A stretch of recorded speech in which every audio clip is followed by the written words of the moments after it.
Good afternoon, everybody. Myself, Nishant Deshmukh.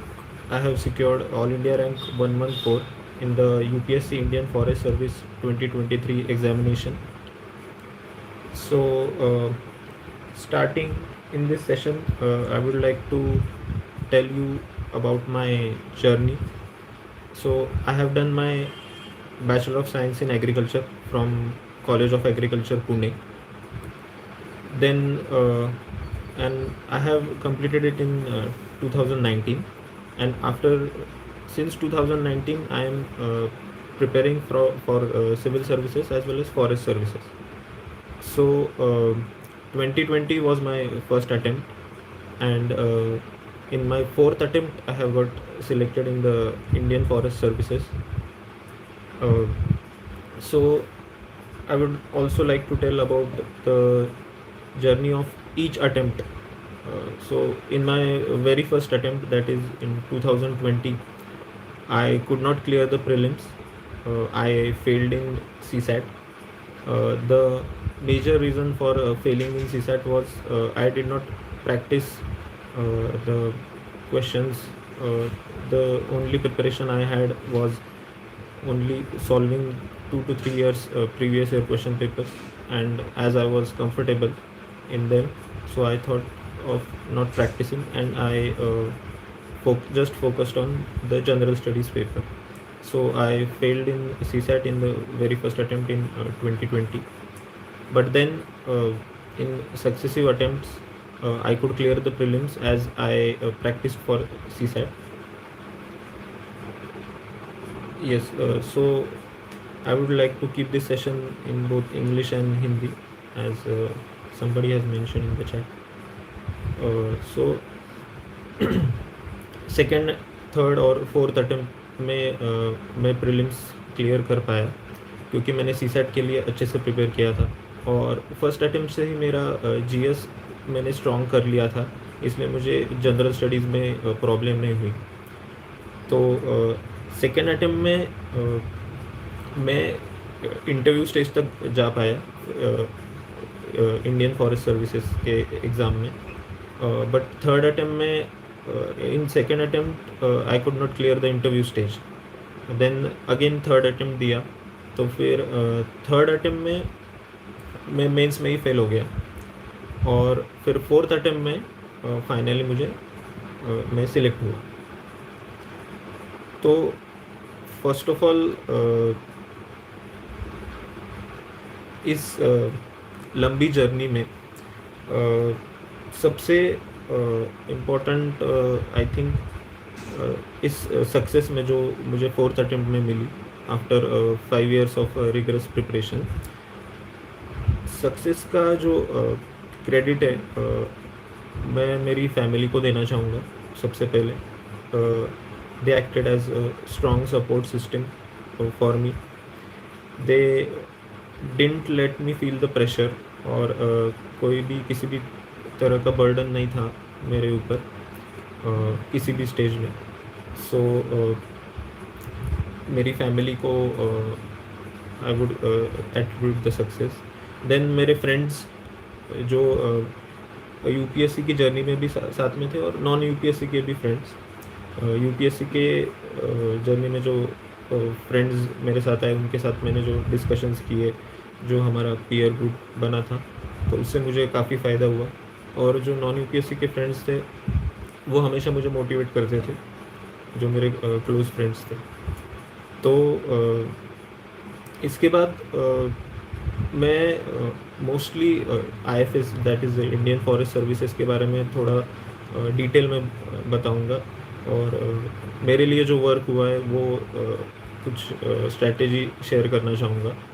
और IFS के बारे में बोलने के बाद कुछ जनरल क्वेरीज जो आती है स्टूडेंट्स की in respect of both civil services and forest services, वो भी मैं एड्रेस करूँगा. तो सबसे पहले कि why should one go for Indian forest services, या फिर मेरा क्या मोटिव था. तो फिर मेरे केस में being from an rural and agricultural background, मेरे पापा भी फार्मिंग करते हैं, मेरा ग्रेजुएशन भी एग्रीकल्चर में हुआ है। तो फिर और हम गांव में ही रहते हैं। तो इस बैकग्राउंड की वजह से ऑलरेडी एक फॉरेस्ट के साथ या फिर नेचर के साथ जो कनेक्ट रहता है बचपन से, वो था ही मेरे केस में। उसके बाद as a service, Indian forest service, ये एक टेक्निकल सर्विस है, लेकिन फिर भी बहुत सारी डाइवर्सिटी प्रोवाइड करती है in terms of administrative powers, law and order, जो एडजुडिकेटरी पावर्स भी होते हैं आईएफएस ऑफिसर्स के पास। उसके बाद रिसर्च का मौका भी मिलता है, हम रिसर्च में भी कुछ समय बिता सकते हैं हमारे इंटरेस्ट के हिसाब से। और मोस्ट इम्पोर्टेंटली पीपल और नेचर दोनों के साथ एक स्ट्रॉन्ग इंटरफेस होता है हमारा आईएफएस ऑफिसर्स का। तो इसकी वजह से मतलब पीपल में, मतलब जो ट्राइबल्स ख़ास तौर पर, उनके साथ बहुत ज़्यादा कांटेक्ट आता है फॉरेस्ट डिपार्टमेंट का। और 21st सेंचुरी के बारे में देखें तो जैसे कि हम सब जानते हैं कि क्लाइमेट चेंज एक बहुत बड़ा प्रॉब्लम या बहुत बड़ी समस्या है। तो फिर उसको डील करने के लिए जो अभी जो एक मेन बैटल फील्ड है क्लाइमेट चेंज, तो उसके लिए एक आईएफएस ऑफिसर एक फ्रंटलाइन वॉरियर के तौर पे काम कर सकता है थ्रू अफॉरेस्टेशन, या फिर बहुत सारे जो इनिशिएटिव्स फॉरेस्ट डिपार्टमेंट लेती है, तो उससे हम क्लाइमेट चेंज मिटिगेशन के लिए मदद कर सकते हैं। आगे बढ़ते हैं फिर थोड़ा बहुत अभी डिटेल में स्टेजेस के बारे में देखते हैं, प्रीलिम, मेंस और इंटरव्यू स्टेज। तो आईएफएस के लिए सबसे कठिन जो स्टेज मेरे हिसाब से है, जो प्रीलिम्स की स्टेज है, क्योंकि आमतौर पे जो सिविल सर्विसेज का कट ऑफ लगता है, उससे 15 से 20 मार्क्स ज़्यादा इंडियन फॉरेस्ट सर्विसेज का कट ऑफ लगता है। प्रीलिम्स तो साथ में ही है, सीएसई और आईएफएस की। तो फिर ये जो कट ऑफ ज़्यादा लगता है, तो उसको कैसे हासिल कर पाए, उसको कैसे क्लियर करें। तो सबसे पहले तो स्टैटिक जो कंटेंट है, हम जो बेसिक बुक से पढ़ते हैं, तो उस पर हमारी कमांड होनी चाहिए, एकदम स्ट्रॉन्ग होना चाहिए हमारा स्टैटिक, जो कि लक्ष्मीकांत होगा पॉलिटी के लिए, या फिर मॉडर्न हिस्ट्री के लिए स्पेक्ट्रम होगा, एनवायरनमेंट के लिए शंकर आईएएस या पीएमएफ, और जो ज्योग्राफी के लिए हम एनसीईआरटी पढ़ते हैं 11th और 12th की। सारी जो बेसिक बुक्स है, जो कोई भी मतलब मोस्ट कॉमन जो बुक लिस्ट है जो टॉपर्स रिकमेंड करते हैं, वो उस पर एकदम हमारी कमांड होनी चाहिए। उस बुक से कोई अगर क्वेश्चन आता है तो बिल्कुल हमारा गलत नहीं होना चाहिए। इसके लिए हमें प्रॉपर उनकी बहुत बार रिविजन्स करनी चाहिए, उनके शॉर्ट नोट्स बनाने चाहिए हमारे हिसाब से, उनको एकदम कॉम्प्रेस करके रैपिड रिवीजन, उसको बार बार रिवाइज करके हम उस पर कमांड ला सकते हैं। तो फर्स्टली हो गया कि command over static content from basic books. Second point होगा कि previous year question paper analysis. तो ये तो हम बहुत बार सुनते पढ़ते, बहुत सारे टॉपर्स भी बताते हैं कि PYQ analysis is very important, it is the one of the most crucial component इस एग्ज़ाम में, हर स्टेज में। तो मेरा भी मानना वही है कि प्रीलिम्स हो, मेंस हो या इंटरव्यू हो, हर स्टेज में हमें प्रीवियस ईयर क्वेश्चन की मदद मिलने वाली है। तो उसका एनालिसिस ज़रूरी है। Third thing is maximum number of test, जो मेरे हिसाब से जो मेरे लिए काम किया पहले शुरुआती 2 अटेम्प्ट में, तो मैंने जितने पॉसिबल होंगे उतने टेस्ट सॉल्व किए थे प्रीलिम्स के लिए, और अलग अलग इंस्टीट्यूट्स के सॉल्व किए थे। एक कोई भी इंस्टीट्यूट का हम बेसिक जो 35 टेस्ट का जो मॉड्यूल होता है वो कंप्लीट कर सकते हैं, और फिर फुल लेंथ टेस्ट के लिए हम अलग अलग इंस्टीट्यूट्स के मॉक्स, जो ऑल इंडिया मॉक्स होते हैं, उनको भी हम सॉल्व कर सकते हैं।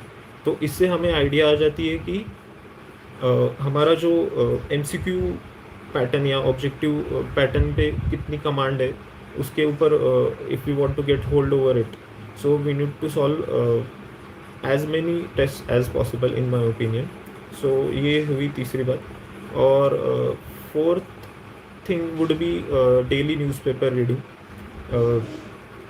डेली न्यूज़पेपर रीडिंग को मेरे ख्याल से कुछ कौन से भी चीज़ से सब्स्टिट्यूट नहीं किया जा सकता, क्योंकि न्यूज़पेपर का फ़ायदा भी हर एक स्टेज में होगा।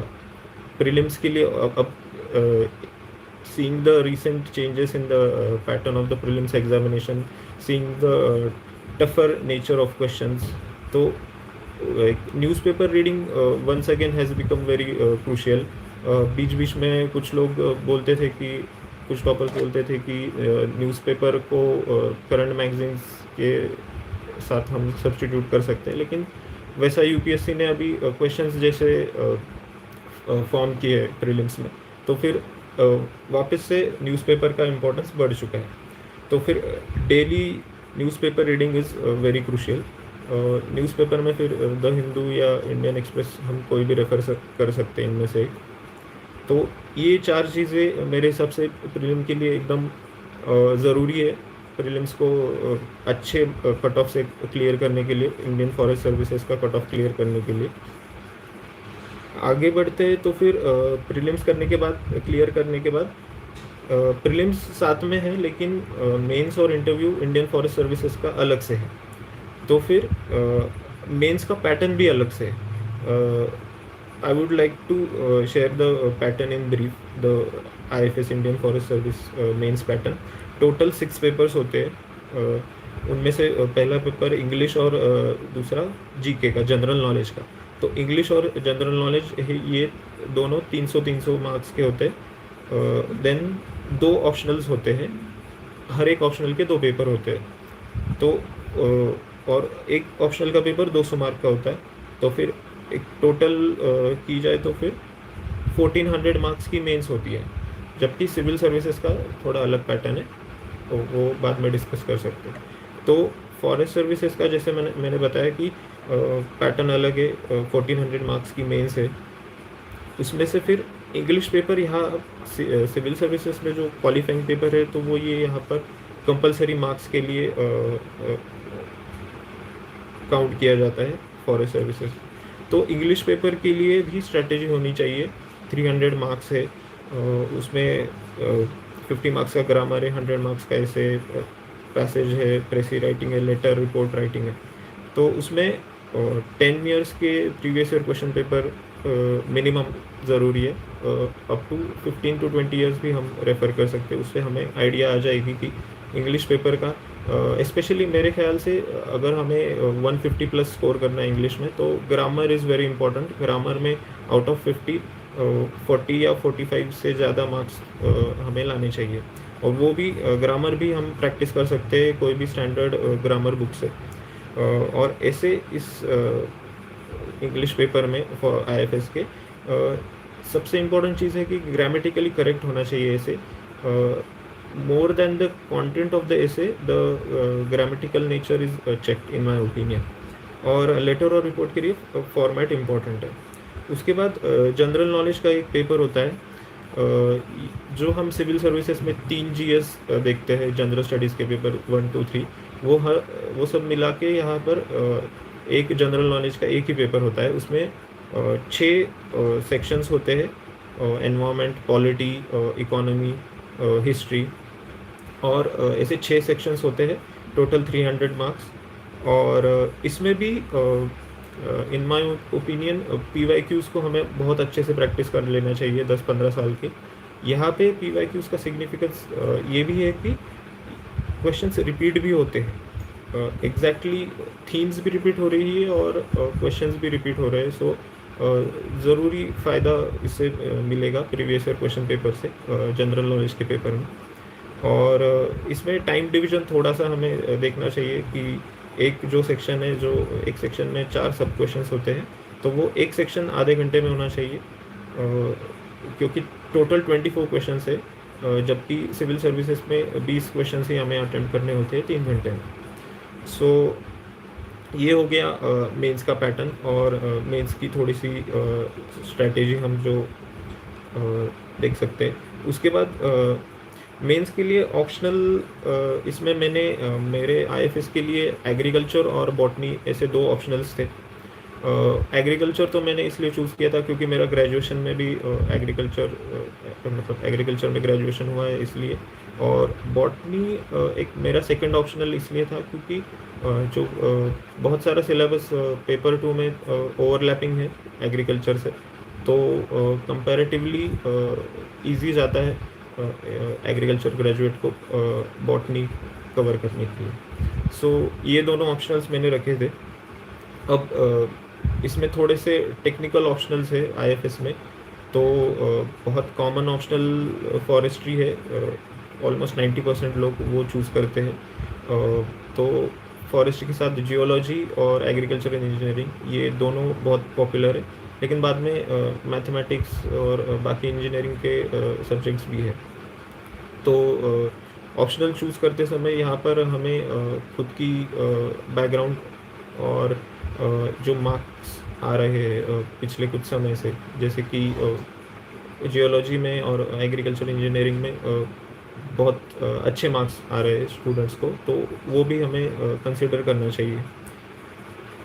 तो मैंने मेरे ऑप्शनल्स के लिए जो सिविल सर्विसेज के लिए जो प्रिपेयर किया था वही एग्रीकल्चर के लिए मैंने किया, और just previous year question paper जो अलग आ रहे हैं फॉरेस्ट सर्विसेज में उसको मैंने अलग से निकाले थे। और बॉटनी के लिए मैंने पूरा नया प्रिपेयर किया था। मैंने कोई रेफरेंस बुक नहीं यूज़ की थी, थोड़े यूट्यूब के वीडियोस रेफ़र किए थे बॉटनी के लिए, और major part was from evolution IAS coaching के नोट्स थे। वो पुराने थे, वो अवेलेबल थे, तो फिर वो मैंने यूटिलाइज़ किए थे और उससे मैंने खुद के नोट्स बनाए थे। तो उसको मतलब प्रीवियस ईयर क्वेश्चंस जो थे बॉटनी के वो 10-15 साल के मैंने टॉपिक वाइज निकाले थे, और उसी को मैंने आंसर उसके लिख के रखे थे और उसको I treated as my notes. So इससे एक फ़ायदा क्या होता है कि रेडीमेड आंसर हमें मिल जाता है और उसको हम बार बार रिवाइज करेंगे तो वैसा का वैसा आंसर हम वहाँ पे रेप्लिकेट कर सकते हैं। और बॉटनी में एक चीज़ इम्पॉर्टेंट है कि डायग्राम्स का होना बहुत इम्पॉर्टेंट है। सो डायग्राम्स की भी मैंने प्रैक्टिस की थी। सो ये हुआ ऑप्शनल की स्ट्रैटेजी के बारे में। और आगे देखा जाए तो फिर सेकेंड अटेम्प्ट में मेरा क्लियर हो गया था, लेकिन जो क्लियर होने के लिए जो कट ऑफ था वो मेरा थोड़ा 5 मार्क्स से ही क्लियर हुआ था, इसलिए despite getting good marks in the first forest interview I could not get selected in the second attempt itself. So interview के बारे में थोड़ा सा डिस्कस करते हैं अभी नेक्स्ट स्टेज। इंटरव्यू के लिए एक कॉमन क्वेश्चन होता है कि कैसे तैयारी करनी है, क्या करना है। तो इसमें भी again we have to focus on the nature of questions asked. So civils का और फॉरेस्ट सर्विसेज का इंटरव्यू थोड़ा अलग होता है। फर्स्ट ऑफ ऑल सिविल्स में 5 मेंबर्स बोर्ड मेंबर्स होते हैं, फॉरेस्ट के लिए 4 बोर्ड मेंबर्स होते हैं। Again the nature of questions asked forest services में थोड़े टेक्निकल क्वेश्चंस ज़्यादा होते हैं in comparison with civil services. Civil services में बहुत जनरलिस्टिक भी हो सकता है, कोई भी फील्ड में जनरल स्टडीज़ में कुछ भी पूछ सकते हैं, लेकिन फॉरेस्ट का ऐसा देखा गया है कि फॉरेस्ट रिलेटेड एनवायरनमेंट रिलेटेड थोड़ा और डीप हमें स्टडी करना पड़ता है। तो उसके लिए हम first of all IFS interview के लिए मैंने मेरे जो एनवायरनमेंट के जो बेसिक्स है शंकराय से रिवाइज़ किए थे। उसके बाद डेली 2 न्यूज़पेपर रीडिंग कंपलसरी है, द हिंदू और इंडियन एक्सप्रेस मैंने पढ़ा था, और हम इसको टाइम्स ऑफ इंडिया से भी सप्लीमेंट कर सकते हैं if possible. Newspaper reading is very important क्योंकि जो कुछ पिछले 1-2 महीने से न्यूज़ में है वो इंटरव्यू बोर्ड हमेशा उसके बारे में जानता है और वो कभी भी पूछ सकता है। तो फिर वो चाहे एनवायरनमेंट रिलेटेड हो, चाहे इंटरनेशनल रिलेशंस से रिलेटेड हो, इकोनॉमी से रिलेटेड हो, पॉलिटी से, कोई भी चीज़ से न्यूज़पेपर को बिल्कुल मिस नहीं करना है। उसके बाद जो ट्रांसक्रिप्ट्स है, प्रीवियस ईयर के ट्रांसक्रिप्ट्स जो टेलीग्राम पर चैनल है, उसको मैंने रेफ़र किया था। और जो कॉमन क्वेश्चंस पूछे गए उसको हमने सेपरेटली निकाला था और उसके आंसर्स हमने प्रिपेयर किए थे। और ख़ासकर अभी जो हमारा डैफ होता है, डिटेल एप्लीकेशन फॉर्म, उसको एकदम अच्छे से करना है। उसका जो हर एक वर्ड मेंशन है हमारे डिटेल एप्लीकेशन फॉर्म में, हर एक वर्ड के ऊपर हमें तैयारी करनी है। जो प्रोबेबल क्वेश्चंस है उसको उसके आंसर्स हमें प्रिपेयर करने हैं बिफोर हैंड। खास तौर पर हमारी जो हॉबीज़ है, इंटरेस्ट है, हमारे जो अचीवमेंट्स है, उस पे हमारा जो बैकग्राउंड है, ग्रेजुएशन है, ग्रेजुएशन में जो हमने सब्जेक्ट्स पढ़े हैं, और इन सब चीज़ों को एकदम अच्छे से प्रिपेयर करना है। क्योंकि सबसे पहले हमारा डिटेल एप्लीकेशन फॉर्म पैनल के सामने होता है। उसमें कोई भी वर्ड को वो पिकअप कर सकते हैं और उस पर क्वेश्चंस पूछना चालू कर सकते हैं। तो we need to be very thorough with our detail application form, that is DAF. और वो फिलअप करते समय भी हमें बहुत केयरफुली फिलअप करना चाहिए। कोई भी चीज़ ऐसी जस्ट डालने के लिए वहाँ पर एंट्री फिलअप करने के लिए नहीं करनी चाहिए, क्योंकि उस पर an number of probable questions possible होते हैं। So we need to be very careful. कोई भी सीनियर्स और मेंटोर से हम डिस्कस कर सकते हैं while filling up the detail application form. उसके बाद इंटरव्यू, जो मेरा फर्स्ट इंटरव्यू था वो कोविड के दौरान था, तो फिर मास्क पहन कर हुआ था और थोड़ा डिस्टेंस था। लेकिन मेरा जो अभी रिसेंट जो इंटरव्यू हुआ, सेकंड इंटरव्यू, तो वो एकदम पास से था। एक ही टेबल पर सारे मेंबर्स बैठे हुए होते हैं और हम भी we are very close to each other, so they can observe our each and every moment, and we need to be alert at each and every moment. So उसके बाद इंटरव्यू पैनल और इंटरव्यू बोर्ड के बारे में लोग पूछते हैं कि कौन सा पैनल अच्छे मार्क्स देता है, कौन सा पैनल लो मार्क्स देता है। तो ऐसा वो तो हमारे हाथ में नहीं है कौन सा पैनल आएगा, और उस डे पर भी डिपेंड करता है कि कौन से क्वेश्चंस हमें पूछे जाते हैं। लेकिन we need to be prepared for everything, that's the only thing we can do. So panel के बारे में बिल्कुल सोचना नहीं चाहिए इन माय ओपिनियन। और ड्रेस कोड वगैरह तो मैंने सूट प्रेफर किया था ग्रे कलर का, सो आई वोर दैट। और generally keeping in mind the season, उसके हिसाब से हम जो हमें कंफर्टेबल है वो हम वेयर कर सकते हैं। उसके बाद इंटरव्यू स्टेज के बाद मुझे ऐसा लगता है कि अभी जो कॉमन क्वेश्चंस है, जो बहुत सारे एस्पायरेंट्स की कॉमन क्वेरीज होती है, उसको हम एड्रेस कर सकते हैं एक एक करके।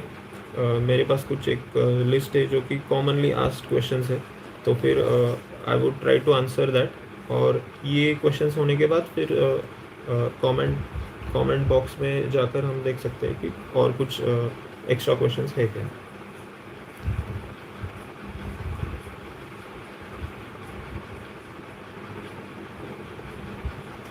हाँ, सबसे कॉमन एक क्वेश्चन होता है कि एनसीईआरटीज़ का कितना इम्पोर्टेंस है।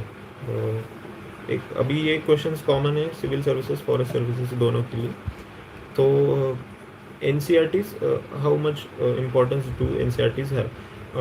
मेरा एजुकेशन सीबीएसई में हुआ था, तो फिर मुझे स्कूल में एनसीईआरटीज़ मैंने पढ़ ली थी, बट स्टिल 11th-12th में नहीं था एनसीईआरटीज़ जो हिस्ट्री जोग्राफी की, तो मैंने उनको अच्छे से रेफ़र किया था। So in my opinion NCERTs are very crucial source at the beginning. जो बिगिनर स्टेज में हम होते हैं, जब शुरुआती दौर होता है प्रिपरेशन का, उसमें एनसीईआरटीज़ पढ़ना इज़ वेरी इम्पॉर्टेंट। और उससे हमें आइडिया आता है, जैसे कि हम कॉलेज के टाइम पे हम पढ़ सकते हैं एनसीईआरटीज़ को, और उससे शॉर्ट नोट्स हम बना सकते हैं। ख़ासतौर पे हिस्ट्री और जोग्राफी के लिए बहुत इंपॉर्टेंट है एनसीईआरटीज़, प्रीलिम्स और मेंस दोनों के लिए। सो एनसीईआरटीज़ को पढ़ना is a must in my opinion. और एक कॉमन क्वेश्चन होता है कि तैयारी कब से स्टार्ट करनी है सिविल सर्विसेज की या फॉरेस्ट सर्विसेज की।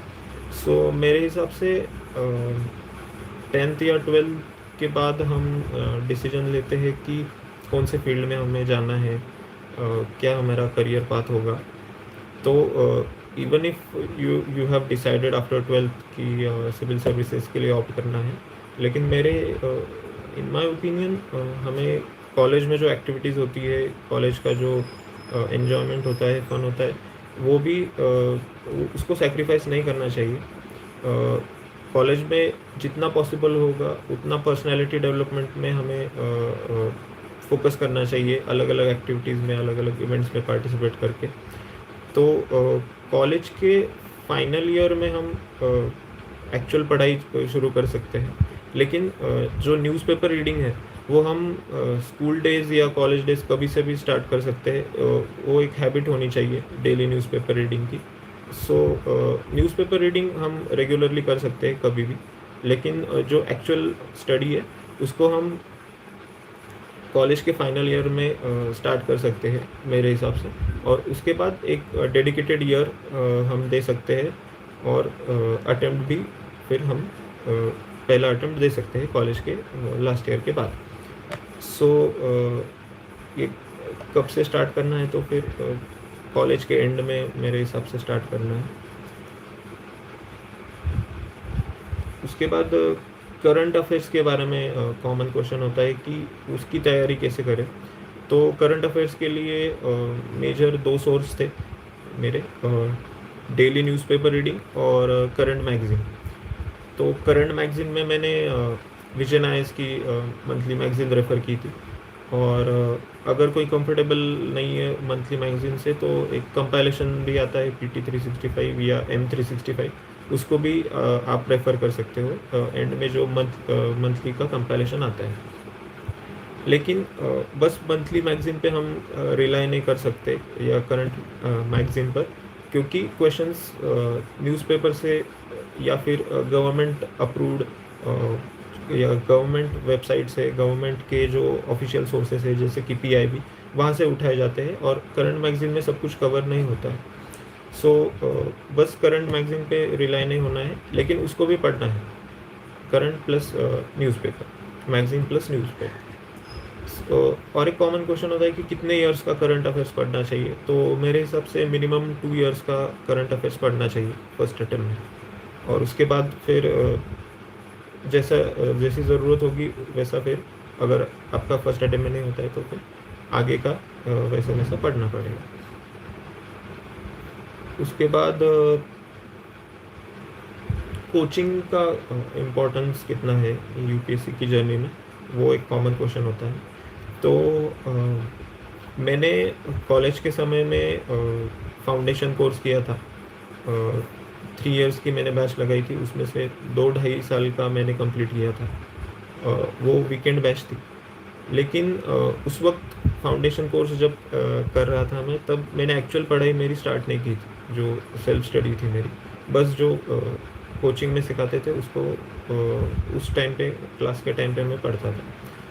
सो in my opinion coaching is not very essential for clearing this exam.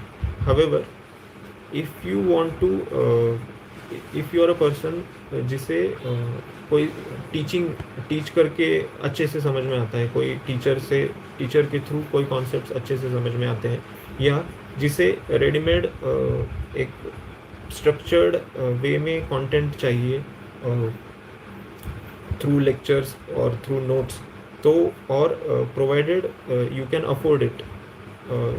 Affording the classes is very important. अगर क्लासेस अफोर्डेबल नहीं, फिर भी हम इस एग्ज़ाम को बिना कोचिंग के क्लियर कर सकते हैं। लेकिन आपको करनी ही है कोचिंग, तो मेरे हिसाब से 1 ईयर की कोचिंग सही है, और वो भी जो कोई भी दिल्ली में जो रेप्यूटेड इंस्टीट्यूट है उनकी हम कोचिंग ले सकते हैं। मेरे काफ़ी फ्रेंड्स ने ली रखी है और उनको फ़ायदा भी हुआ है उस कोचिंग का। लेकिन 1 year is sufficient for coaching, वो 3 years I don't think is essential. और कोई भी रेप्यूटेड कोचिंग इंस्टीट्यूट हम ज्वाइन कर सकते हैं, आइदर ऑनलाइन और ऑफलाइन हम ज्वाइन कर सकते हैं, as the individual may be comfortable with either mode. तो कोचिंग का सवाल आया तो और एक सवाल आता है कि दिल्ली जाना ज़रूरी है क्या यूपीएससी के लिए, यूपीएससी सीएससी क्लियर करने के लिए। मैं बस इंटरव्यू के स्टेज पे दिल्ली गया था, बाकी तो पूरा मैंने पुणे से पढ़ाई कंप्लीट मतलब पढ़ाई की मैंने। तो दिल्ली जाना ज़रूरी नहीं है बिल्कुल भी। हाँ, लेकिन आप अगर अफोर्ड कर सकते हो, आपका मन है, आपका कोई अच्छा पीयर ग्रुप है वहाँ पर जो जा रहा है, तो 1 साल के लिए कोचिंग के लिए आप जा सकते हो। बस कोचिंग अगर वहाँ पर आप कर रहे हो तो ही मेरे हिसाब से दिल्ली जाना यूज़फुल होगा। और वहाँ पर दिल्ली जाकर भी important thing is if you are comfortable with the climate, क्योंकि वहाँ पे बहुत एक्सट्रीम्स है समर और विंटर के। उसको डील करना आपको, अगर if you are comfortable then you should go. और फूड का थोड़ा प्रॉब्लम होता है वहाँ पर। सो ये दो कंसिड्रेशंस ध्यान में रखते हुए you should opt for either to go or not to go to Delhi. मेरा तो क्लाइमेट और फूड की वजह से it was a strict no for me to go to Delhi. You can decide on your comfort zone. और एक common question होता है कि टाइम टेबल कैसे बनाया जाता है। तो शुरुआत में I use to make time table, but वो फॉलो नहीं हो रहा था मेरा। मैं क्या करता था कि ऐसा टाइम टेबल बनाता था कि 8 से 10 तक ये सब्जेक्ट पढ़ूंगा, उसके बाद थोड़ा ब्रेक लूँगा, फिर 2 घंटे ये सब्जेक्ट, और उसके बाद ब्रेक, फिर और कोई सब्जेक्ट। सो ये प्री डिसाइडेड मैं पहले टाइम टेबल में कर लेता था कि कौन सा सब्जेक्ट कितने बजे पढ़ना है। लेकिन this strategy did not work for me. Then I opted for a strategy कि एक लंबा टाइम टेबल बनाता था 15 to 30 डेज़ का माइंड में रखते हुए। उसके बाद फिर मैं डेली टारगेट्स रखता था कि मुझे आज इतने इतने टॉपिक्स कंप्लीट करने। जो ऑर्डर होता था सब्जेक्ट स्टडी करने का वो फिक्स नहीं होता था। 8 से 10 में मुझे जो मेरे मूड के हिसाब से आई यूज़ टू रेफ़र कि मुझे अभी हिस्ट्री पढ़ने का मूड हो रहा है तो मैं हिस्ट्री पढ़ूँगा। उसके बाद आफ्टरनून सेशन में मुझे अगर सी सेट करना है तो I will do CSAT. But rigidity नहीं थी कि आफ्टरनून सेशन में सी सेट ही करना है या फिर मॉर्निंग सेशन में पॉलिटी ही पढ़ना है। So it use to be flexible. However एक जो लॉन्ग टर्म प्लान था 1 महीने का या फिर 15 to 20 डेज़ का, वो मैं बनाता था और उसके हिसाब से आई यूज़ टू एडजस्ट अकॉर्डिंगली। आज अगर थोड़ी कम पढ़ाई हुई तो फिर अगले दिन उसको कवर अप करना है। सो थोड़ा फ्लेक्सिबिलिटी होनी चाहिए टाइम टेबल में, otherwise it becomes impossible to follow the time table. और एक कॉमन क्वेश्चन होता है कि डेली कितने घंटे पढ़ना चाहिए या मैंने कितने घंटे पढ़ाई की डेली। तो मेरे केस में it use to vary between 6 to 12 hours. किसी दिन 6 घंटा हुई, 7 घंटा पढ़ाई हुई। तो it use to depend on the proximity to the exam, exam कितने पास है और कितना मेरा सिलेबस बाकी है, उस पर डिपेंड करता था। एक एवरेज देखा जाए तो 8 से 10 घंटे पढ़ाई इज़ ऑप्टिमल। और अगर एक अभी बस 1 महीना बाकी है प्रीलिम्स के लिए तो फिर 10 से 12 घंटे इस स्टेज पे होने चाहिए। और एग्ज़ाम बहुत दूर है, 4-5 महीने बाकी है प्रीलिम्स के लिए, तो फिर एक सस्टेन्ड बेसिस पर 6 to 7 आवर्स की स्टडी 4-5 महीने पहले से चालू होनी चाहिए और उसमें गैप नहीं रहना चाहिए। There shouldn't be any gaps between the study. So ये जो टाइम का जो डेली कितने आवर्स पढ़ना चाहिए, तो मेरे हिसाब से 8 to 10 hours is optimum thing. उससे ज़्यादा नहीं पढ़ना चाहिए क्योंकि फिर वो सस्टेन करना मुश्किल हो जाता है हमारे लिए। उसके बाद टेस्ट सीरीज़ कितनी इम्पोर्टेंट है। So test series is very important for prelims and mains both. Prelims में जैसे कि मैंने बताया कि I use to solve as many test as possible, maximum number of test, कुछ 60 to 70 टेस्ट मैंने सॉल्व किए थे पहले 2 अटेम्प्ट में, या फिर उससे भी ज़्यादा। तो प्रीलिम्स के लिए जितने पॉसिबल होंगे उतने टेस्ट सॉल्व करो, और मेंस के लिए भी those who are comfortable with writing, those who can creatively think and write with ease, वो थोड़े कम टेस्ट दे सकते हैं। लेकिन मेरे केस में भी था कि I needed a lot of practice, so mains के लिए भी हम कोई भी कोचिंग की टेस्ट सीरीज हम ज्वाइन कर सकते हैं, और ज़रूर ज्वाइन करनी चाहिए, प्रैक्टिस करनी चाहिए, because if we don't practice we don't realise कि जो हम थिंक कर रहे हैं वो कंटेंट पेपर पर रिफ्लेक्ट हो कितना, मतलब कितने परसेंटेज हो रहा है। So this can be only possible through writing the test for mains also. So test series is very crucial, and at the interview stage also, I think giving a sufficient number of mocks, interview mocks are necessary, क्योंकि जब तक हम बोलेंगे नहीं, जब तक हमें feedback नहीं आएगा, तब तक हमें गलतियों का एहसास नहीं होगा।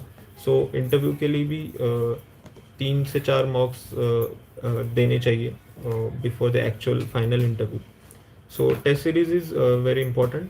कब से ज्वाइन करनी है टेस्ट सीरीज? तो वैसे तो प्रीलिम्स के लिए फ्रीली अवेलेबल होते हैं काफ़ी टेस्ट टेलीग्राम चैनल्स पर, तो उसके लिए कुछ खास पेड टेस्ट सीरीज ज्वाइन करने की मेरे हिसाब से आवश्यकता नहीं है।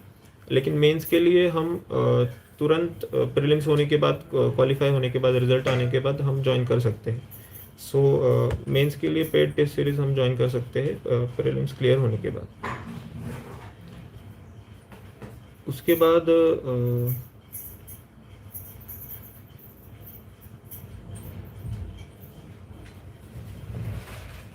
नोट मेकिंग पर एक कॉमन क्वेश्चन होता है कि खुद के नोट्स बनाने चाहिए या दूसरों के टॉपर्स के नोट्स हम पढ़ सकते हैं।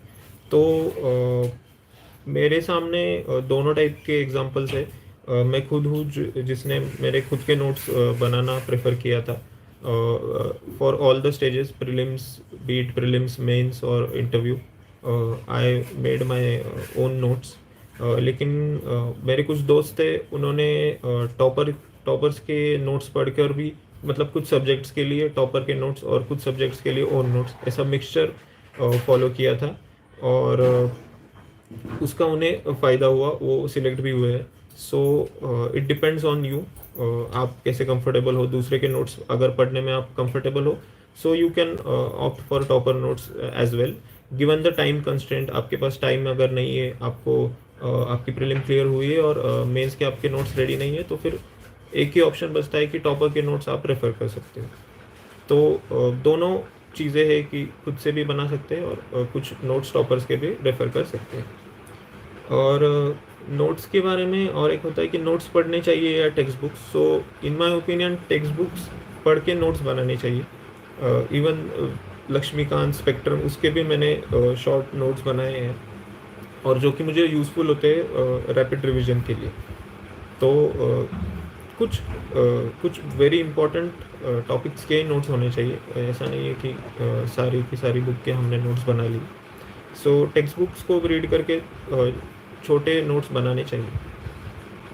और एक क्वेश्चन होता है कि वैल्यू एडिशन कैसे करें, ख़ास तौर पर जनरल स्टडीज़ या इवन ऑप्शनल पेपर्स में सिविल्स के लिए हम वैल्यू एडिशन के बारे में बहुत सुनते हैं। तो in my honest opinion simple content पहले आना चाहिए rather than value addition. Value addition is after being comfortable with the basic content और सिंपल कंटेंट, जो ख़ासतौर पे मेंस में जो क्वेश्चन पूछा गया है उसकी डिमांड एड्रेस करने के बाद हमें कुछ वैल्यू उसमें ऐड करनी होगी, तो हम ऐड कर सकते हैं। Addressing the demand of the question is very important. वो अगर हमने नहीं किया, बस वैल्यू एडिशन पे हमने फोकस किया, तो मार्क्स नहीं आते हैं, उल्टा उससे और मार्क्स कम हो जाते हैं। मैंने काफ़ी एग्जांपल्स ऐसे देखे हैं कि सक्सेसिव मेंस दे रहे हैं बच्चे, लेकिन उनके मार्क्स इंप्रूव नहीं हो रहे, उल्टा कम होते जा रहे हैं। तो उसकी एक मेन वजह है कि वो डिमांड ऑफ द क्वेश्चन को भूलते हैं। लेकिन हमें अगर डिमांड हम एड्रेस कर पा रहे हैं और वैल्यू एडिशन का सोर्स हम ढूंढना चाहते हैं, तो बहुत सारी अभी institutes, coaching institutes readymade value added material हमें प्रोवाइड करती हैं। तो हम उसको सिलेक्टिवली यूज़ कर सकते हैं। जो हमें यूज़फुल लग रहा है उसे उससे थोड़ा सा हम बोरो कर सकते हैं। सेकेंडली, न्यूज़पेपर से हम डेली न्यूज़पेपर जो रीड कर रहे हैं उसमें बहुत सारा हमें वैल्यू एडेड मटेरियल मिल सकता है जो कि हमारा यूनिक होगा। सो हमारे पास अगर टाइम नहीं है तो कोचिंग इंस्टीट्यूट्स का, या फिर टाइम है हमारे पास तो न्यूज़पेपर से हम वैल्यू एडिशन कर सकते हैं। Third thing is also toppers copy जो है अवेलेबल, वो भी बहुत इम्पॉर्टेंट है वैल्यू एडिशन के लिए भी। और हमें जो मेंस में आंसर कैसे लिखने होते हैं, मॉडल आंसर्स, सो उसका एक बहुत अच्छा सोर्स है। सो मेंस की प्रिपरेशन में reading the model answers from toppers copies was one of the crucial component even in my preparation phase. So उसको हम रेफ़र कर सकते हैं। उसके बाद हाँ, और एक कॉमन क्वेश्चन होता है कि तैयारी के दौरान खुद को मोटिवेटेड कैसे रखें। सो मेरे केस में स्टार्टिंग फेज में I use to opt for external motivation through some YouTube videos, या कुछ पढ़ लिया कोड्स ऐसे सोर्सेज से। सो लेकिन it was only in the beginning, शुरुआती दौर में I use to opt for it the external motivation, या किसी से बात कर लिया, मोटिवेशनल लेक्चर सुन लिया ऐसे। लेकिन after some time I realise that the importance of internal motivation internal motivation जो है वो सबसे इम्पोर्टेंट है, क्योंकि वो लॉन्ग टर्म है, वो सस्टेनेबल है। अगर वो नहीं होगा तो फिर हम if we fail in one attempt, so दूसरे अटेम्प्ट में वो सस्टेन करने के लिए वो पढ़ाई की energy, that internal motivation is very much required. और इंटरनल मोटिवेशन कहाँ से आएगा? हमारा जो पर्पज़ है इस एग्ज़ाम के लिए हमने जब ऑप्ट किया, इस when we opted to choose for the career in civil services, the purpose during that time will help us to stay motivated. अगर हमारा पर्पज़ बहुत क्लियर है तो फिर हम बिल्कुल भी मतलब जब हमें लो फील कर रहे हैं तो फिर उस वक्त हम उसको ध्यान में रखते हुए, उसको याद करके हम वापस से मोटिवेट होके रेगुलर पढ़ाई कर सकते हैं। So internal motivation is very much required, and that can be obtained by having confidence and belief in yourself that you are going to clear this exam. उसके बाद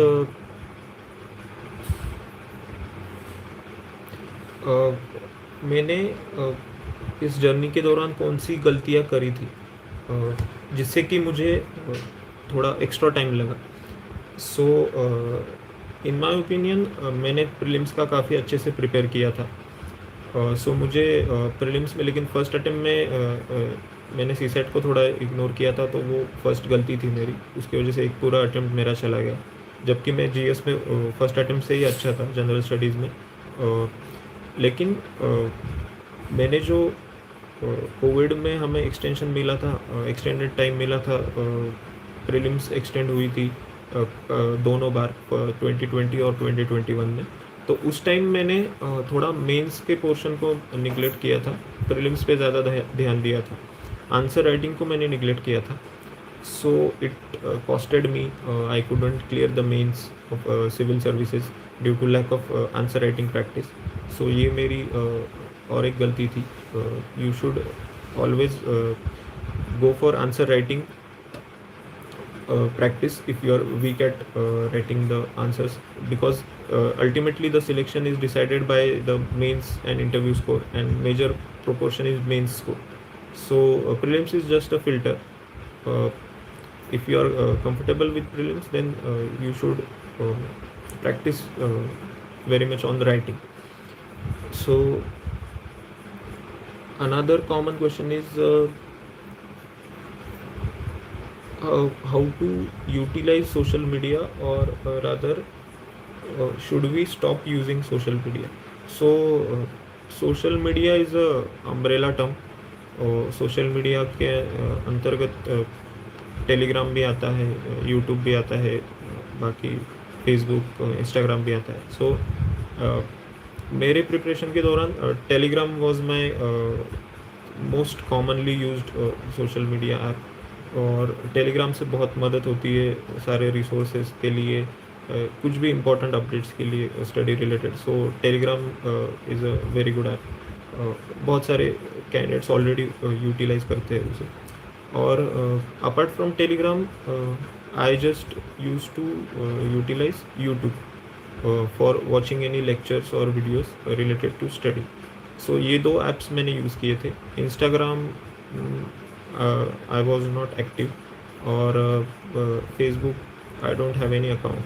So in my opinion, I would have got distracted if I had used those social media apps like Instagram or Facebook. So मैंने उनको बंद नहीं करके रखा था. मेरे हिसाब से ये और सोशल मीडिया का यूज़ तो हम, जैसे कि मैंने बताया कि टेलीग्राम और यूट्यूब से हम कर सकते हैं. काफ़ी सारे एजुकेशनल वीडियोस यूट्यूब पर अवेलेबल है. काफ़ी सारे कोर्सेज कंप्लीट किए हैं सीसैट के रिलेटेड, और प्रीलिम्स के कोई ट्रिक्स और एलिमिनेशन टेक्निक्स वगैरह, जो कि बहुत ज़्यादा यूज़फुल भी है, लेकिन कंटेंट ओवरलोड भी हो जाता है कभी कभार. सो उस पर हमें कंट्रोल रखना चाहिए कि कितना जो हमें ज़रूरी है उतना ही कंटेंट हमने यूटिलाइज़ करना है, वो स्मार्टली यूटिलाइज़ करना है. मिनिमम कंटेंट क्रिएशन पे हमें ध्यान देना है. टेलीग्राम पर भी बहुत सारे रिसोर्सेज हमें अवेलेबल होते हैं. उसमें भी हमें फ़िल्टर्स लगाने हैं कि कितना हमें रिक्वायर्ड है मेंस के लिए, प्रीलिम के लिए. नहीं तो फिर वो हम कंटेंट क्या कहते हैं उसे, कलेक्शन के ऊपर ज़्यादा ध्यान देते हैं, जबकि वो कलेक्शन होने के बाद हम उसे सही से पढ़ भी नहीं पाते हैं. हर एक फाइल हम देख भी नहीं पाते हैं. शुरुआत में हम बहुत ज़्यादा कलेक्ट करने के we are after the collection. So ये नहीं होना चाहिए. उसके बाद आई थिंक ये कॉमन क्वेश्चंस जो थे वो कैंडिडेट्स के, वो मैंने लिए. दो तीन चीज़ें और मुझे मेंशन करनी है यहाँ पर कि what are the attributes in my opinion which are required to crack this exam, civil services या फॉरेस्ट सर्विसेज की. तो मेरे हिसाब से दो तीन एट्रीब्यूट्स ऐसे हैं कि इस एग्ज़ाम को क्रैक करने में मदद करते हैं. और ऐसा बिल्कुल भी नहीं है कि इंटेलिजेंट ही होना है या बहुत होशियार होना है पढ़ाई में शुरुआत से. कोई भी एवरेज स्टूडेंट भी इस एग्ज़ाम को क्लियर कर सकता है, ब्रिलियंट स्टूडेंट भी कर सकता है. तो फर्स्ट ऑफ ऑल परसिवियरेंस मेरे हिसाब से बहुत मैटर करता है, क्योंकि ये जर्नी कभी कभार फर्स्ट अटेम्प्ट में भी निकल सकता है हमारा, तो फिर वो तो बढ़िया चीज़ हो गई. लेकिन अनफॉर्चुनेटली अगर हमारा फर्स्ट अटेम्प्ट में नहीं निकलता है तो फिर परसिवियरेंस की बहुत ज़रूरत होती है. वो एनर्जी, वो प्रिपरेशन के दौरान की जो ज़ील है उसको मेंटेन करना बहुत मुश्किल हो जाता है. तो फिर हमें परसिवियरेंस चाहिए, कंसिस्टेंसी चाहिए हमारे स्टडी में. ऐसा नहीं होना चाहिए कि एक दिन 12 घंटे पढ़ रहे, एक दिन 2 घंटे पढ़ रहे, 3-4 दिन पढ़ ही नहीं रहे एक हफ्ते में. हफ्ते भर में मैंने कैसे किया था कि I did not use to take any break. I use to study for 7 days a week, लेकिन कंसिस्टेंटली स्टडी करता था. भले ही संडे को मैं 6 घंटा ही पढ़ूँ, लेकिन मैं ब्रेक नहीं लेता था, क्योंकि मैंने अगर एक भी दिन हफ्ते में ब्रेक लिया तो मेरा उसके अगला दिन, अगर मैंने संडे को ब्रेक लिया तो मंडे मेरा डिस्टर्ब हो जाता था. To get back again with that same focus, उसमें टाइम लग जाता था. सो कंसिस्टेंसी मेरे हिसाब से इट्स वेरी इम्पोर्टेंट. और डिसिप्लिन भी होनी चाहिए हमारे स्टडी में। जो जो हमें चीज़ें डिस्ट्रैक्ट कर रही है उनसे हमें दूर होना चाहिए। हमें बस इतना पूछना चाहिए कि जो मैं चीज़ कर रहा हूँ, जो मैं चीज़ कर रही हूँ, तो उससे मेरे गोल में मुझे क्या मदद हो रही है। अगर that thing if anything is taking away away taking you away from your goal, so हमें वो चीज़ नहीं करनी चाहिए। इससे हम डिस्ट्रैक्शन से भी हम बच सकते हैं। We need to ask that question to ourselves. So और एक चीज़ और, पेशेंस भी होना चाहिए इस जर्नी में, बिकॉज यू नेवर नो। मेरे केस में मुझे 4 अटेम्प्ट्स लग गए। Total 5 years I have been in this preparation. So patience is also very much important. So these are the attributes in my opinion required to excel in this exam. और एक चीज़ है कि continuous learning और self improvement होनी चाहिए। नहीं तो क्या होता है कि आप अगर फर्स्ट अटेम्प्ट में सिलेक्ट हो गए तो बहुत बढ़िया, लेकिन सेकंड थर्ड अटेम्प्ट में क्या होता है कि हम इम्प्रूवमेंट नहीं कर पाते हैं। हम जो फर्स्ट मेंस में या फर्स्ट प्रीलिम में हमने जो गलती की वो बार बार हम दोहराते हैं। हम we don't analyse our performance. So if we fail to analyse we are bound to fail again. तो हमें एनालाइज करके कंटिन्यूस लर्निंग करनी चाहिए, सेल्फ इम्प्रूवमेंट करना चाहिए, ताकि नेक्स्ट अटेम्प्ट हमारा बेस्ट अटेम्प्ट हो और उसमें हम एक्सेल कर पाए। सो ये एक और एक चीज़ थी। उसके बाद importance of sound physical and mental health, it's very crucial in this phase, क्योंकि लंबी जर्नी है। उसमें हम फिज़िकली फिट होने चाहिए, मेंटली भी हम टफ होने चाहिए, और जॉली मूड होना चाहिए हमारा पढ़ाई करते समय। ऐसा नहीं होना चाहिए कि हम पढ़ाई कर रहे हैं और हमें बोर हो रहा है। मतलब बोर मोमेंट्स आते हैं तो उसको एक थोड़ा वॉक करें, थोड़ा म्यूज़िक सुन ले, तो वैसे कर सकते हैं। लेकिन एक पढ़ाई करते समय हम एंजॉय करने चाहिए, और फिज़िकल और मेंटल हेल्थ दोनों अच्छी होनी चाहिए। तो एक्सरसाइज रेगुलरली करनी चाहिए। वरना क्या हो जाता है कि हम इतना डिटैच्ड हो जाते हैं, पढ़ाई में इतना बिज़ी हो जाते हैं कि हम फिज़िकल फिटनेस को इग्नोर करते हैं, which is not at all good. Sitting for long hours without exercising, it will take a toll on our body, और हमें बाद में फिर बहुत सारे प्रॉब्लम्स हो सकते हैं। So staying physically mentally fit is very important. उसके बाद इम्पोर्टेंस ऑफ गुड मेंटोर।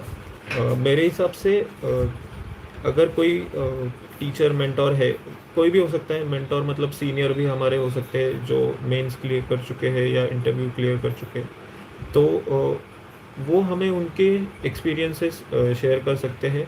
वो उनके फेलियर्स कैसे, क्या मिस्टेक्स उन्होंने की जिनके कारण उनको फेलियर आया, या उन्होंने क्या अच्छा किया बाद में जिनके कारण उनको सक्सेस आई। तो वो दोनों चीज़ें हम उनसे सीख सकते हैं, और उससे हमारे एफर्ट्स कम होंगे और हमें टाइम भी कम लगेगा। और जो हम बोलते हैं कि प्रिसीजन जो होती है हमारी प्रिपरेशन में, वो आ सकती है उससे। सो देयर लर्निंग्स और there mistakes and learnings can benefit us in reducing our efforts, in reducing our time। उससे हमें मदद मिल सकती है।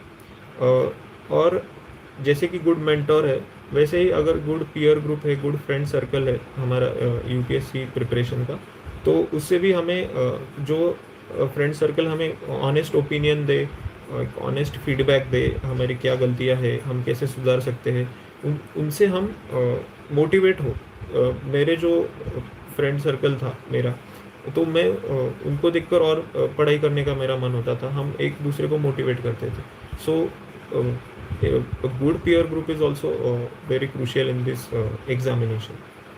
So I think these are the common things which I needed to talk about. Now let's switch to the comment section and answer the queries raised by the candidates.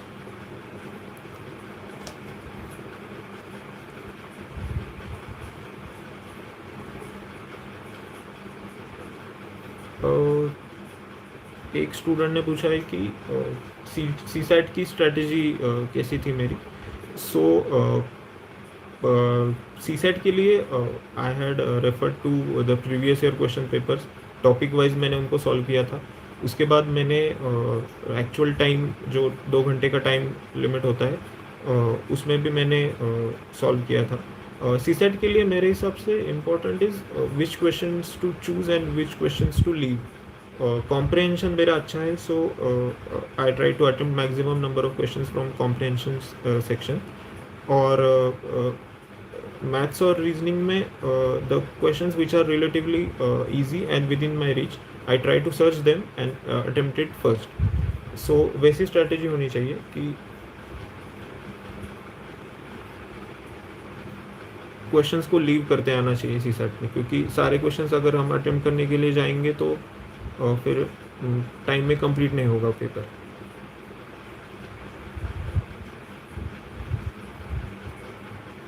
और एक question है कि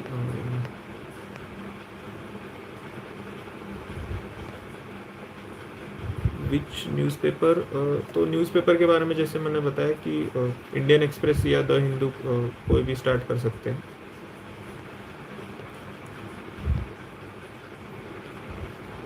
CSE और IFS में difference पूछा है। तो civil services examination के थ्रू हमें टोटल लाइक 20+ सर्विसेज है, जो IAS, IPS, Indian revenue service, postal service, railway service, उसके लिए हमें रिक्रूट किया जाता है सीएसई के थ्रू।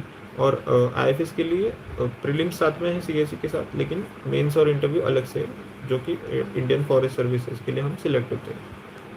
और उनका जैसे कि मैंने बताया कि मेंस और इंटरव्यू का पैटर्न भी अलग है।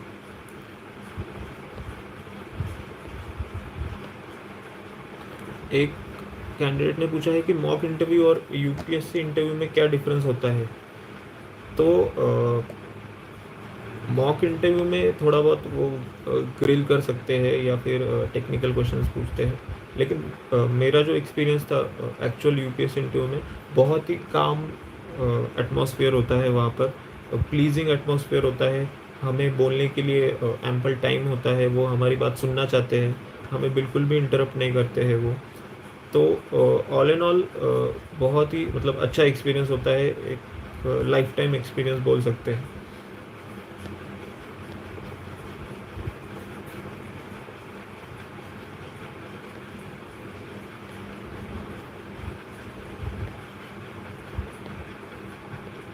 एक कैंडिडेट ने पूछा है कि कौन सी कोचिंग ली थी मैंने। तो मैंने यूनिक एकेडमी नाम से एक इंस्टीट्यूट है पुणे में, तो उसकी कॉलेज के दौरान मैंने कोचिंग ली थी।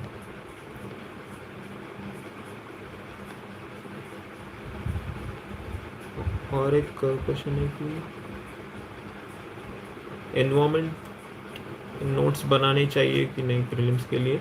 तो कुछ इंस्टीट्यूट्स ने एनवायरनमेंट के लिए टेबल फॉर्मेट में शॉर्ट नोट्स, क्रिस्प नोट्स बनाए हैं, शायद ओनली आईएएस या ऐसे कुछ मैंने देखे थे। तो अगर खुद के नोट्स नहीं है तो फिर जो शंकर और शंकर आईएएस, पीएमएफ और करंट का जो मिला के कुछ क्रिस्प नोट्स है, तो वो आप रेफ़र कर सकते हो।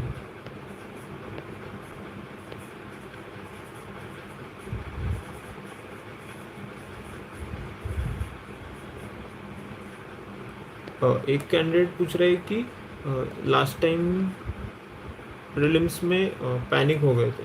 सो इन माय ओपिनियन कि प्रीलिम्स क्लियर करने के लिए कामनेस बहुत ज़रूरी है एग्ज़ाम हॉल में, क्योंकि बहुत सारे एस्पायरेंट्स ऐसे होते हैं कि पढ़ाई तो बहुत अच्छे से की होती है साल भर, लेकिन एक्चुअल एग्ज़ाम में वो पैनिक कर जाते हैं। तो ऐसा बिल्कुल भी नहीं होना है। पेपर डिफ़िकल्ट आने वाला है ऐसा सोच के पहले से ही जाना है अंदर हॉल में, क्योंकि प्रीलिम्स का वैसे भी हर साल डिफ़िकल्टी लेवल बढ़ते जा रही है। तो फिर हम पहले से ही एक्सेप्ट करके जाए कि पेपर डिफ़िकल्ट आने वाला है, तो हमें वहाँ जाके ज़्यादा प्रॉब्लम नहीं होगी। इस साल ज़रूरी मतलब ऑप्शंस का जो चेंज हुआ पैटर्न, ओनली 1 ओनली 2 पेयर, उसकी वजह से पैनिक बहुत सारे बच्चे हुए। लेकिन मेरे केस में आई did not panic, I was surprise that ऐसा पैटर्न हुआ। लेकिन we need to adapt at that moment. We need to be calm, we need to be confident that we are going to clear this exam. अगर कोई question मुझे नहीं आ रहा है तो बाकियों को भी नहीं आएगा.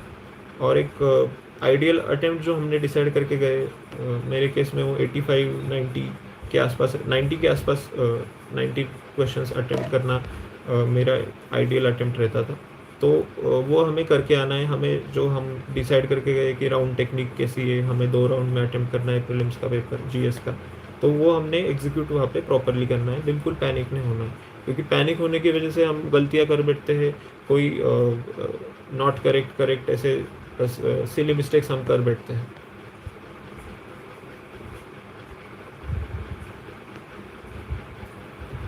और एक क्वेश्चन है कि how important revision is, kindly guide about effective revision strategy. So revision सबसे ज़्यादा इम्पोर्टेंट है एक्चुअली, क्योंकि एक बार पढ़ने से तो किसी को याद नहीं होने वाला है. अगर हम कोई भी चीज़ को रिवाइज नहीं करके गए तो वहाँ पर कन्फ्यूजन बहुत ज़्यादा होता है, इवन प्रीलिम्स में, मेंस में, हर तरफ. तो रिवीजन के बहुत सारे टेक्निक से बार बार उसको पढ़ना, या कुछ निमोनिक्स से कुछ चीज़ें याद रखना, या visual diagrams through, maps through याद रखना. So it depends on the subject कि आप कैसे रिवाइज करें. पॉलिटी के लिए जैसे कि मैंने बताया कि शॉर्ट नोट्स हम कर सकते हैं. लक्ष्मीकांत में से हम शॉर्ट नोट्स बना सकते हैं. उसको टेबल फॉर्मेट में हम प्रेसिडेंट, वाइस प्रेसिडेंट, गवर्नर, ऐसे कंपैरेटिव एनालिसिस करके हम पढ़ सकते हैं. लोकसभा, स्टेट लेजिस्लेटिव असेंबली, ऐसे कुछ टॉपिक्स का हम कर सकते हैं. उसके बाद even through some videos, YouTube पर कुछ कॉन्सेप्ट्स के वीडियोस होंगे, तो उसको भी हम देख सकते हैं. थ्रू विजुअल मेमोरी हमें याद हो सकता है. So revision is very important.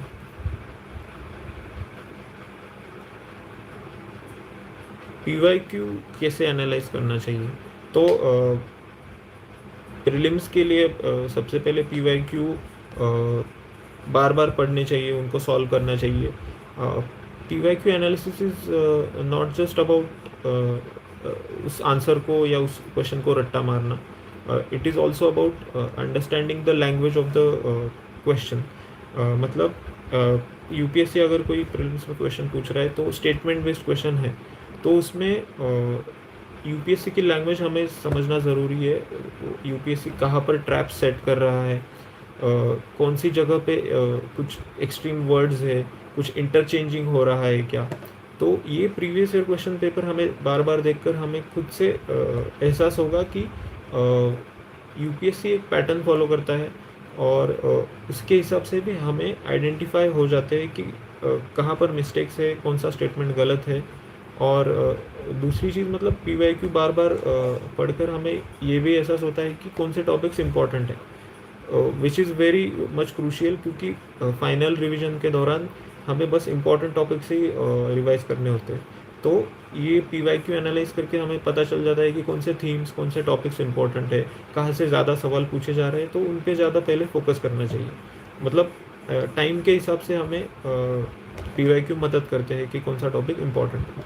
Even for mains भी, मेंस में भी पीवाईक्यू हमें, हमारे जो नोट्स होंगे ईच टॉपिक पे जो सिलेबस में मेंशन है मेंस की, तो वो नोट्स भी हमें पीवाईक्यू बेस्ड बनाने हैं कि कौन से टाइप के क्वेश्चन पूछे जा रहे हैं सोसाइटी में, रीजनलिज्म, कम्युनलिज्म पे. तो फिर उसके हिसाब से हमें नोट्स बनाने में भी मदद होती है. तो पीवाईक्यू का एनालिसिस ऐसे होना चाहिए कि not just the answers but the themes, the language of the question, वो भी हमें समझ आए.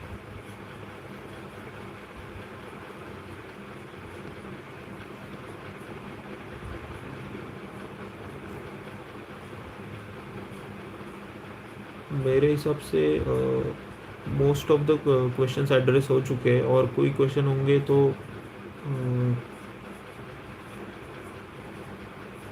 बुक लिस्ट मैंने जो most commonly toppers recommended books है वही रेफ़र की है. लेकिन एक अलग से मैं बुक लिस्ट बनाकर मेरे इंस्टाग्राम चैनल पे अपलोड कर दूँगा.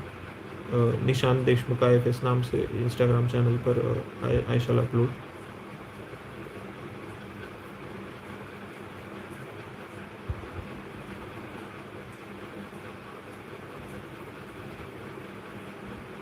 स्टडी में कंसिस्टेंसी कैसे बनाए रखें? तो कंसिस्टेंसी अभी पूरे दिन भर आप शॉर्ट ब्रेक्स ले, जिससे कि प्रोडक्टिविटी बढ़ती है. 1.5 या 2 घंटे से ज़्यादा एक सिटिंग नहीं होनी चाहिए मेरे हिसाब से. मैं 1-1.5 घंटे बाद उठ के थोड़ा 5 मिनट वॉक करता था, या फिर शाम में I used to keep 5 to 6 time for chatting with friends, मतलब real conversation, not on phone. जो मेरे साथ पढ़ाई करते थे उनके साथ बातें करना, और आधा पौन घंटा के लिए वॉक करना या म्यूज़िक सुनना. सो इससे कि टेम्पो भी मेंटेन होता है पढ़ाई का, और बोर्डम भी नहीं आता है. सो आई थिंक ये डेली बेसिस पे करने से हमें कंसिस्टेंसी हमारी मेंटेन होती है.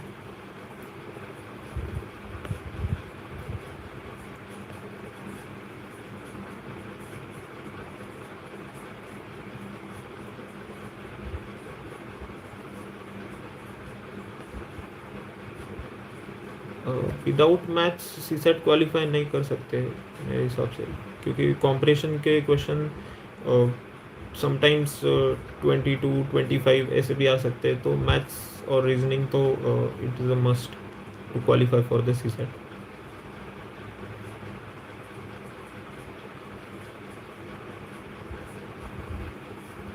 Regarding prelims, static current mock PYQ elimination.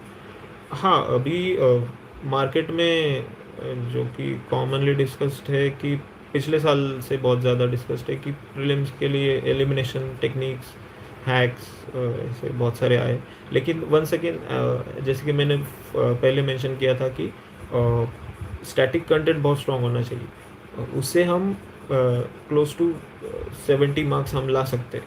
और उसके आगे हमें थोड़ा और बूस्ट करना है, तो फिर उसमें हम खुद के एलिमिनेशन टेक्निक्स, खुद से डिराइव किए हुए through PYQ, intensive PYQ analysis खुद से, ना कि जो कि रेडीमेड किसी ने बताया है, किसी ने PDF फाइल डाली है कि ये ट्रिक्स करके जाओ और फिर क्लियर होगा. तो मेरे हिसाब से ऐसा नहीं करना चाहिए. खुद के डिराइव्ड जो टेक्निक्स होंगे थ्रू PYQ एनालिसिस, वो यूज़ करके हम कट ऑफ क्लियर कर सकते हैं. लेकिन स्टैटिक स्ट्रॉन्ग होना चाहिए. उसके सिवा हम बस एलिमिनेशन टेक्निक पे नहीं कर सकते.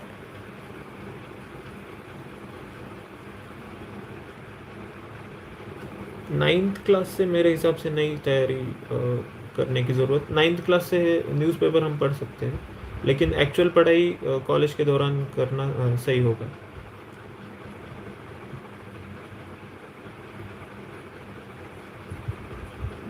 My Instagram ID is Nishant Deshmukh IFS.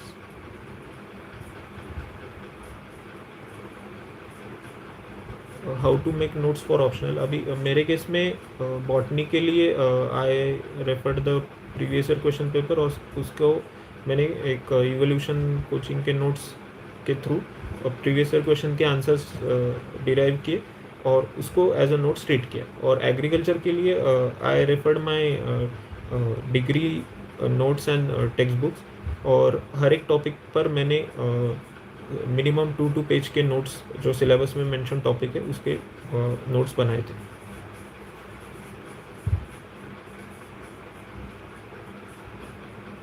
Economy page in newspaper is difficult to understand. Can you provide any suggestions? Economy page इतना भी ज़्यादा इम्पोर्टेंट नहीं है प्रीलिम्स और मेंस पर्सपेक्टिव से. जो कोई टर्म हमें नहीं दिख रही है उसको हमें समझना है उसमें पेपर से, और बस ट्रेंड्स हमें फॉलो करने हैं कि इन्फ्लेशन कौन सा, इन्फ्लेशन का ट्रेंड क्या है, करंट अकाउंट डेफिसिट का, फॉरेक्स का. क्योंकि प्रीलिम्स में भी ऐसे ही सवाल पूछते हैं कि ट्रेंड डिक्रीजिंग है, इंक्रीजिंग है. सो एग्जैक्ट फिगर्स तो पूछते नहीं है. और कुछ टर्म अगर समझ में नहीं आ रही तो उसका यूट्यूब पे जाकर उस टर्म को टाइप करके अंडरस्टैंड करना है कि कोई भी वीडियो थ्रू कि एक्चुअली क्या है एग्जैक्टली। इकोनॉमी पेज से ज़्यादा एक्सप्लेन पेज जो इंडियन एक्सप्रेस में आता है वो इम्पॉर्टेंट है, और एडिटोरियल पेजेस तो मेंस के पॉइंट ऑफ व्यू से इम्पॉर्टेंट है।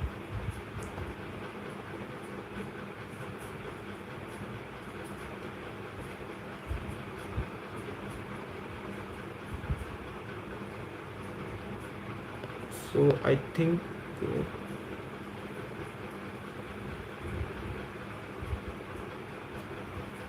आपने पढ़ाई मैंने पुणे सिटी जो है महाराष्ट्र में, पुणे में पढ़ाई जो मेरी 2019 से जो मैंने प्रिपरेशन चालू किया पुणे में मोस्ट ऑफ द पढ़ाई की, और कोविड के दौरान 2 साल घर से पढ़ाई की थी मेरे नेटिव प्लेस से।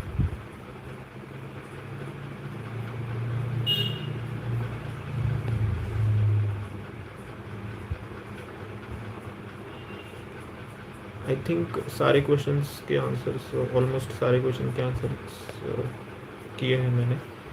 तो once again I would like to thank UPSC time for giving me this opportunity to interact with students and all the candidates, and I think now we shall end this session. Thank you so much.